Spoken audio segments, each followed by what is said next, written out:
So I know star-crossed is supposed to be a heart reference, but where's the star?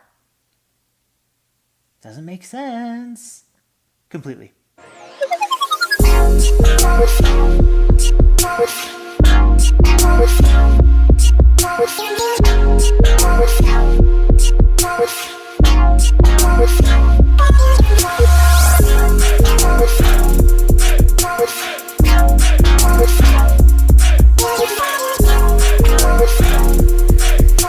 Welcome back to Y.E.S, everyone. Today we are going to talk about Star-Crossed, the fourth studio album released by Kacey Musgraves, and I am very excited for this one. Kacey's follow-up to her successful and brilliantly made Golden Hour brings us a different perspective from her life. The musical qualities don't fade at all in this album, but you definitely will experience different topics, feelings, and ponder much else that you just wouldn't get from her previous album. Now, I don't try to delve too much into the personal side of artists, even if it inspires the craft, because I would hope and like that the craft can speak for itself. And although I do think, in fact, this album can stand on itself, I will speak a little bit on the inspiration for this album because it feels fairly heavy-handed and unavoidable, really, when you start realizing the patterns in the themes that continue on while listening to this album. Kacey went through a divorce, sadly, between this and her previous album.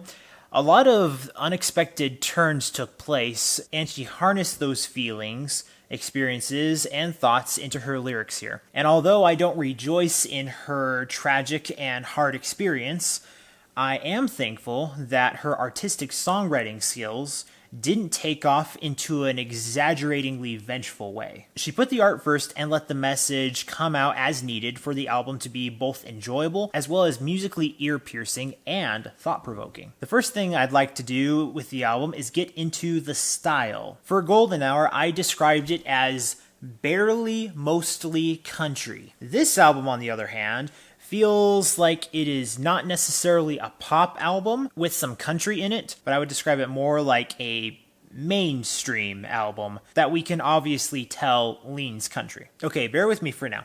Imagine you have a big bowl of strawberry ice cream.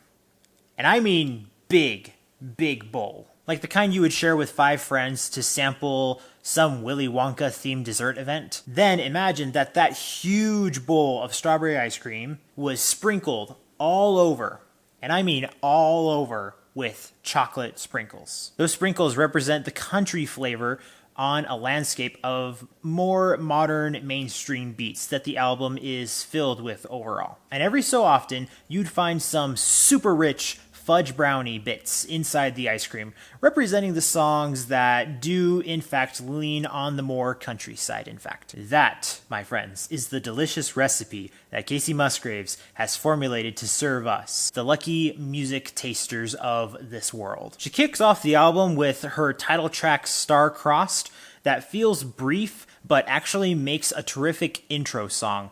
I think this song can stand on its own, but it would have felt fairly off if it had been placed anywhere else in the album. She then proceeds to the song Good Wife, where she appears to reminisce about trying to be that good wife in the early days of her marriage. It genuinely feels like a song that someone would write about the bond that two people have, hoping to make it work in the long run. But from the perspective of one individual, namely Kacey, to do her part sufficiently, if not better, than for her spouse. The song Cherry Blossom is the third track, and that takes a spin from a famous Roman phrase that includes some Japanese strings in certain parts of the song. It's a good song to fill up and switch up the album. Then for about the next 4 songs, we slow things down a bit. The mood seems to just stay mellow, with any subtle changes in the production to distinguish each song from the next, aside from each topic being different in its own right. Simple Times talks about the non-fun parts of being a grown-up and missing those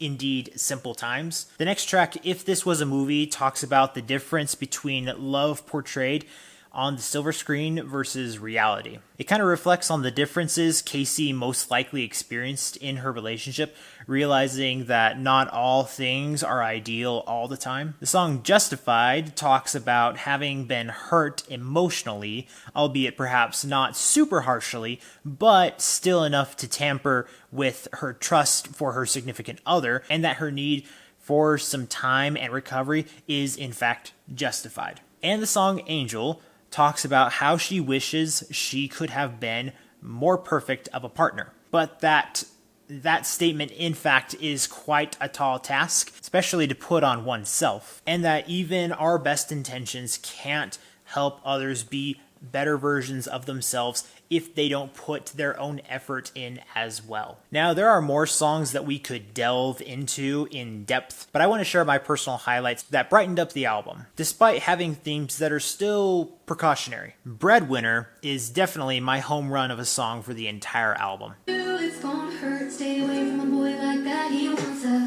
breadwinner, he wants your dinner. The songwriting just screams, I was on one when I was writing this song. Kacey's clever and focused lyrics give a warning to any woman thinking about giving her ex a romantic chance, telling them they should know that it is risky and most likely a one-sided relationship that they will inevitably experience. Hookup Scene is a song I felt on a personal deep impact.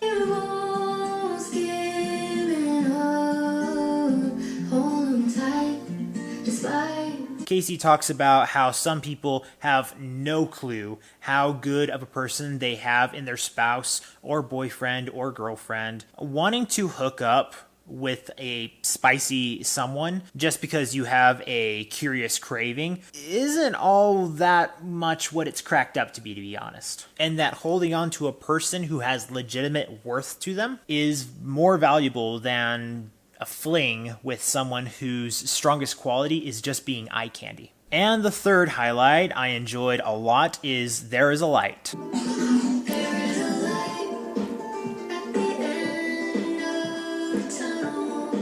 This one firstly got my attention because of the great flute inclusion. It raised the quality of the track tremendously. Songs that are musically inclined with the sentiment of hope will basically get me every time. While this album has a lot of strengths that I just talked about now, there are two details I can think of at the moment that hold the album back ever so slightly.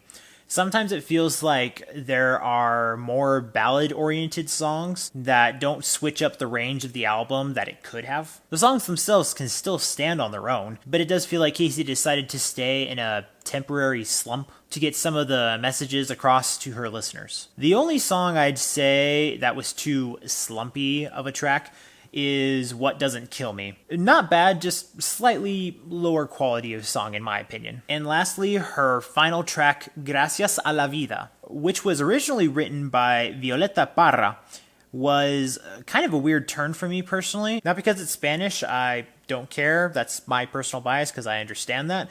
And Kacey actually does a better than decent job of singing in Spanish here. But what rubs me the wrong way is the eventual production switch up at the end of the track. It starts off with super old school production style, and every time a new verse starts, the production quality improves. But on the last verse, it gets ugly and way too modernly ambitious, making it sound like an underground, hip-hop, unreleased, mutilated Frankenstein experiment of a production sound. She could have ended the song easily, beautifully, as the production was leading me to believe. But despite those two quarrels I do have with the album, don't let that keep you from checking out the mastery that Kacey still has throughout her songwriting here. Maybe some of the musical moods that I've mentioned here are solely on a personal side based on my positive or negative comments here. But now it's your turn to go and experience it for yourself. So after having listened and reviewed this album, I'm going to give production an A,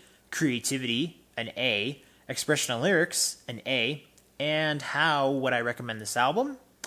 I am going to give it a yeah. Just a hair short from me loving it almost as equally as Golden Hour. But despite that, it is definitely worth your time, and it's still one of my favorite albums so far of this year. That's still saying something right there. But anyway, guys, thank you so much for watching. Be sure to follow me in my social media links down in the description below, and be sure to leave a like for the video, as well as a comment down below if you want to engage with me. And remember, if you want to discover, promote, and review the best in entertainment, be sure to subscribe to this channel so you can get that yes in your life.